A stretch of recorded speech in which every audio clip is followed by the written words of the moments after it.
Air Force Brigadier General Don Bacon. Sir, thanks for joining us. If you were president and this were your Secretary of Defense, what would you do? Well, I wouldn't tolerate it. I would hold them accountable and I'd fire them. You can't put classified information, and I guarantee it, if you're talking about when you're launching aircraft to attack Yemen, and you do that 2 hours before the missions, that is classified. That's operational details that you want to protect. And it was just wrong to put that on an unclassified application and to send it to people who are not cleared or in the need to know. We would fire a second lieutenant for doing this. And so as a military guy, and this is not a Republican view or a Democrat view, I think it's an American view, that we protect our security, we protect our servicemen and women, because those details, if they would have got out early to the Houthis, could have endangered our airmen.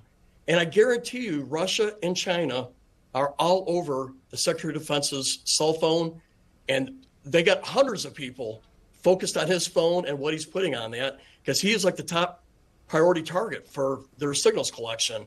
So what I want to see from the Secretary is to just be honest, admit you did wrong, take responsibility, and apologize, because that lets us know that you understand that it was wrong.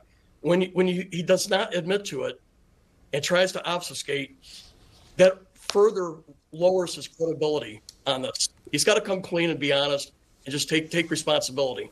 Well, the truth of the matter is that if he had just done what you're recommending, that he had just said, that was a mistake, I shouldn't have done it, and I'm not going to do it again, we wouldn't be talking about this now, because A, the news about the second chat, he could just say, yeah, I already said I made a mistake, I'm not going to do it again. And also, we wouldn't know the details of what he actually sent out. The only reason the Atlantic published those details is because Hegseth was lying, and Jeffrey Goldberg in the Atlantic said, okay, fine, if you're going to make us out to be liars. They checked with some people about stuff still not to include, but they posted it. So your advice is not only ethically correct, it's politically correct. Absolutely. If he would have said right up front, I did wrong, and thank God our air crews hit the targets, had a successful mission, I learned my lesson, I'll never do that again. This story had been long over. We would have focused on the successes of our military and what they're doing in Yemen. But the problem is, first of all, it was very foolish to put classified information on these applications and to send them out. You expect better out of the Secretary of Defense, but he could recover from that with candor. But when you deny it's a problem, I think it even makes it worse. It's saying that, it lowers our trust. And I want to be able to trust our Secretary. I want him to be successful. I want our military to be successful. But if you're trying to deny that sending operational details 2 hours before a strike is not a problem, or that I have concerns about your competence and just in your ability to do this job, it makes it worse. He's digging a hole. He should stop digging. Has any member of the Trump administration reached out to you since you began speaking honestly and candidly about the actions of Secretary Hegseth?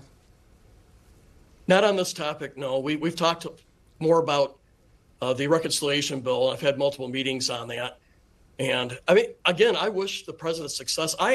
What I don't really care for with the Secretary's comments today, I like the focus on combat capability that he's bringing to the Pentagon.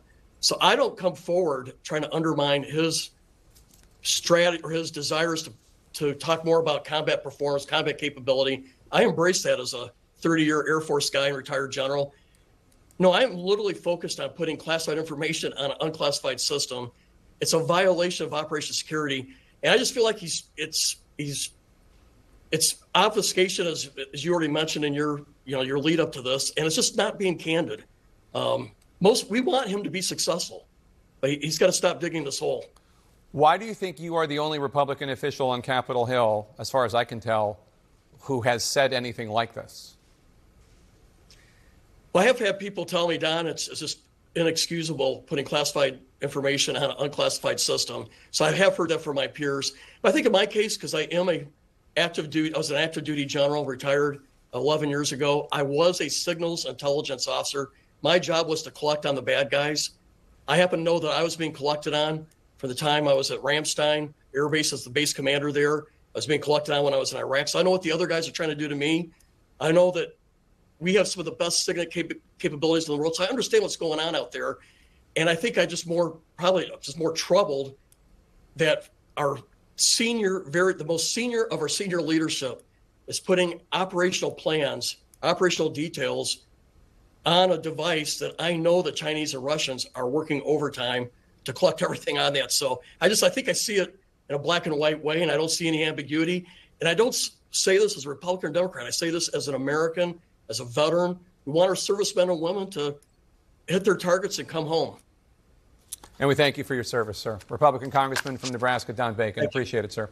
From the Pentagon to the State Department now, where a massive shakeup is underway. Today, U.S. Secretary of State Marco Rubio announced what he calls a, quote, comprehensive reorganization plan that